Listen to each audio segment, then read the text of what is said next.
Hey guys, welcome back to statistics explain.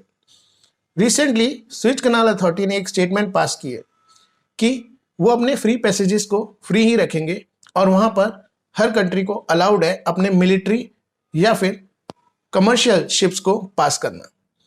पर यह statement इतनी कंट्रोवर्शियल टाइम पर आई है कि लगता है स्विच कनाल में कुछ चेंज हो सकता है, और अगर स्विच कनाल की पॉलिसी में कोई भी चेंज होता है तो वो इंडिया की मार्केट के लिए, इंडिया के जीडीपी के लिए और इंडिया की इन्फ्लेशन के लिए अच्छी बात नहीं होगी।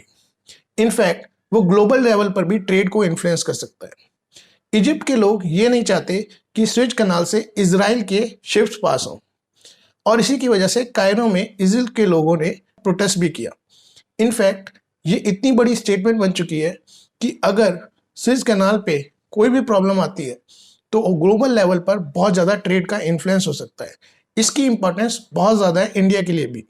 तो समझेंगे इस वीडियो में स्विच कनाल का मेन रीज़न क्या है, वहाँ पर क्या कंट्रोवर्सी चल रही है और किस तरह से ये इंडिया को भी इम्पैक्ट कर सकता है।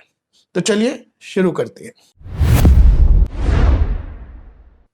इजिप्ट और इजराइल, इन दोनों कंट्रीज के बीच में एक बहुत बड़ी कंट्रोवर्शियल हिस्ट्री रही है। इन कंट्रीज के बीच में वॉर हुआ है, लॉन्ग स्टैंडिंग रीजनल डिस्प्यूट्स हुए हैं, पर 1979 में इन दोनों कंट्रीज ने एक एग्रीमेंट साइन किया था कि अब ये नहीं लड़ेंगे। हाउएवर इजिप्ट के लोगों में अभी भी गुस्सा है इजराइल को लेके, और मेन रीजन उसका ये है कि पैलेस्टीन पर इजराइल अटैक करता है। इसी वजह से जब इजराइल के शिप स्विच कनाल से पास होते हैं तो ये एक्ट को इस तरह से देखा जा रहा है कि इजराइल के मिलिट्री एक्शंस को सपोर्ट किया जा रहा है स्विच कनाल के अंदर, जिसकी वजह से यहाँ पर बहुत ज़्यादा प्रोटेस्ट चल रहा है और इजिप्ट में हालत बहुत ज़्यादा खराब भी है। रिसेंटली कायरो, जो कि इजिप्ट में है, वहाँ पर बहुत सारे इजिप्ट के लोग इकट्ठा हुए और उन्होंने जर्नलिस्ट सिंडिकेट के बाहर नारे भी लगाए। लोगों का कहना यह था कि इजिप्ट की गवर्नमेंट सपोर्ट कर रही है इजराइल के मिलिट्री एक्शंस को, क्योंकि इजराइल के मिलिट्री वेसल्स पास कर रहे हैं स्विच कनाल से। हाउएवर स्विच कनाल जो है वो ऑपरेट करता है 1888 के कॉन्स्टेंटिनोपल कन्वेंशन के अकॉर्डिंग, जहां पर फ्री पैसेजेस दिए गए हैं हर कंट्री के कमर्शियल और मिलिट्री वेसल्स को। हाउएवर अब इजिप्ट के लोग ये डिमांड कर रहे हैं कि इस पॉलिसी को चेंज किया जाए और इजराइल के मिलिट्री वेसल्स को यहां से पास नहीं होने दिया जाए। चलिए ये सब समझने से पहले समझते हैं स्विच कनाल के एक छोटे से बैकग्राउंड को। स्विच कनाल स्टैब्लिश हुआ था 1969 में, और यहाँ पर 12% वर्ल्ड की ग्लोबल ट्रेड चलती है। ये मेडिटेरियन से लेके रेड सी का एरिया कवर करता है, और यहाँ से पास होने वाले मिलिट्री वेसल्स या फिर कमर्शियल वेसल्स को पूरा अफ्रीका नहीं घूमना पड़ता in order to actually reach to the destination. इसकी वजह से ये एक वर्ल्ड का चौक पॉइंट बन चुका है, और ये बहुत ही इंपॉर्टेंट है हर तरह से ग्लोबल ट्रेड के लिए।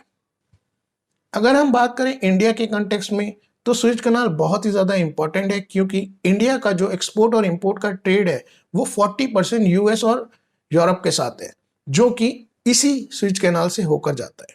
तो अगर स्विच कनाल में कोई भी पॉलिसी चेंजेस होते हैं तो उसका बहुत हैवी इम्पैक्ट हो सकता है इंडिया के ऊपर, क्योंकि इंडिया के क्रूड ऑयल और एलएनजी इंपोर्ट स्विच कनाल से ही आते हैं, जिसका मतलब ये हुआ कि इंडिया के इंपोर्ट्स बिल्स बढ़ जाएंगे, और इंपोर्ट बिल बढ़ने के बाद यहाँ पर जो टाइम लगेगा और कॉस्ट इन्वॉल्व होगी, क्योंकि लंबे रूट से आना पड़ेगा वो अलग से, जिसका मतलब ये हुआ कि यहाँ पर इन्फ्लेशन भी बढ़ेगी, क्योंकि क्रूड ऑयल का डायरेक्ट इम्पैक्ट है कंज्यूमर प्राइस इंडेक्स के साथ, जो कि एक इन्फ्लेशन का मेजर है।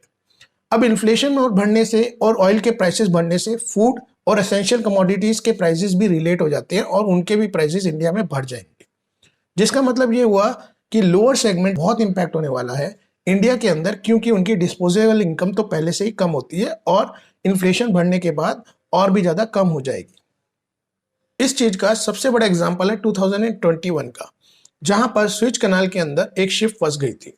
इस शिप के फंसने के बाद एक हफ्ते में ही $10 बिलियन का नुकसान हुआ था ग्लोबल ट्रेड में, और इंडिया में भी इसके स्पाइक आए थे। ये एक रियल एग्जाम्पल है जो बताता है स्विच कनाल की इंपॉर्टेंस इंडिया के लिए। अब एनर्जी सिक्योरिटी पॉइंट से भी देखा जाए तो इंडिया के लिए 80% क्रूड ऑयल मिडल ईस्ट से आता है, जो कि फिर स्विच कनाल से पास होकर आता है। अगर यहाँ पे डिसरप्शन होता है तो इंडिया क्या करेगा? सबसे पहले तो स्ट्रेटेजिक पेट्रोलियम रिजर्व को यूज करेगा। स्ट्रेटेजिक पेट्रोलियम रिजर्व को रखा जाता है ऐसी ही सिचुएशन के लिए, लेकिन इन्हें रिफिल भी करना पड़ता है, और इनको रिफिल करने के लिए अगेन क्रूड ऑयल की जरूरत पड़ेगी, जिसके प्राइसेस डेफिनेटली हाई हो जाएंगे अगर स्विच कैनाल में कोई डिस्ट्रप्शन है। तो इसकी वजह से इंडिया में ऑयल प्राइसेस तो डेफिनेटली बढ़ ही जाएंगे और स्टॉक मार्केट तो नीचे आ ही जाएगा। पर यह डिपेंड करता है कि यहाँ पर डिसरप्शन कब आता है। अगर इस तरह की सिचुएशन आती है तो इंडिया के पास क्या कोई और रास्ता हो सकता है? एक रास्ता ये हो सकता है कि इंडिया अपने ट्रेड के रूट्स को डाइवर्सिफाई करे। उसके लिए इंडिया को देखना पड़ेगा रशिया और सेंट्रल एशिया की तरफ और वहां से कोई रूट निकालना पड़ेगा। अगर हम इंटरनेशनल नॉर्थ साउथ कॉरिडोर को भी देखें जो रशिया, सेंट्रल एशिया, यूरोप और इंडिया को कनेक्ट करता है, तो यहाँ पर भी सॉल्यूशन निकल सकता है, लेकिन उसके लिए बहुत ज़्यादा टाइम लगेगा और बहुत ज़्यादा नेगोशिएशंस भी लगेंगे क्योंकि उसमें बहुत सारी कंट्रीज इन्वॉल्व रहेंगी। अब अगर इस तरह की सिचुएशन आ भी जाती है तो इंडिया कितना तैयार है इस तरह की सिचुएशन से डील करने के लिए, वो हम देख सकते हैं जियोपॉलिटिक्स से।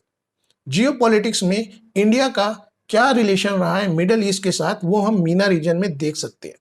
मीना रीजन होता है मिडल ईस्ट और नॉर्थ अफ्रीका का रीजन। यहाँ पर इंडिया के किस तरह के रिलेशन है उससे समझ आ सकता है कि इंडिया कैसे इस सिचुएशन से डील करेगा। अब अगर मैं कॉम्पिटिटिव कंट्रीज की बात करूं तो यहाँ पर चाइना और यूएस का इम्पैक्ट ज्यादा है एज कंपेयर टू इंडिया, जिसका मतलब कि ये हुआ कि वो लोग ज्यादा इन्फ्लुएंस कर सकते हैं मीना रीजन में लिए हुए किसी भी डिसीजन को एज कंपेयर टू इंडिया। तो इंडिया को वहां पर अपना होल्ड बढ़ाना पड़ेगा अगर हमें फ्यूचर में इस तरह के किसी भी सिचुएशन से बाहर निकलना है। तो उसके लिए जियोपॉलिटिक्स में स्विच कैनाल बहुत इंपॉर्टेंट है यूएस और नाटो के लिए। पर यहाँ पर अगर इंडिया अपना कोई भी रोल बना सकता है तो यहाँ पर सिचुएशन को इम्पैक्ट करना ज़्यादा इजी हो जाएगा इंडिया के लिए और फ्यूचर में भी हम ऐसी सिचुएशन से डील कर पाएंगे। If I try to conclude this then it simply means Suez canal की इंपॉर्टेंस इंडिया के लिए बहुत ज़्यादा है और यहाँ पर हल्का सा भी डिसरप्शन इंडिया की ट्रेड के साथ साथ इंडियन इकोनॉमी के लिए भी बहुत डिसरप्टिंग हो सकता है, जिसके लिए इंडिया को ऑल्टरनेटिव रूट्स सोचने चाहिए। इनफैक्ट स्विच कैनाल क्योंकि चेक पॉइंट है तो ये बताता है कि इंडिया कितना डिपेंडेंट है चेक पॉइंट्स के ऊपर, और चेक पॉइंट्स में अगर कुछ भी चेंज होता है तो इंडियन इकोनॉमी के लिए ये कितना ज़्यादा डेंजरस हो सकता है। इस तरह की सिचुएशन फ्यूचर में ना आए उसके लिए इंडिया को डेफिनेटली स्ट्रेटेजिक अलायंस बनानी चाहिए और साथ ही साथ स्ट्रेटेजिक इन्वेस्टमेंट करनी चाहिए ऑल्टरनेटिव ट्रेड रूट से, ताकि किसी भी चेक पॉइंट पे अगर प्रॉब्लम होती है तो फ्यूचर में इंडिया के ट्रेड डिस्ट्रप्शन ना हो। Alright, this was the in-depth analysis of what exactly happening in Suez Canal region and what could be its economic impact. What do you think? Whether India should actually invest in the alliances or finding out different route, or we still have time in our hand in order to actually build this kind of relationship and tackle this situation in future? Please do let us know in the comment section. And if you like this video, please subscribe to this channel and share this video with your friends. I will see you in the next video. Thank you for tuning in.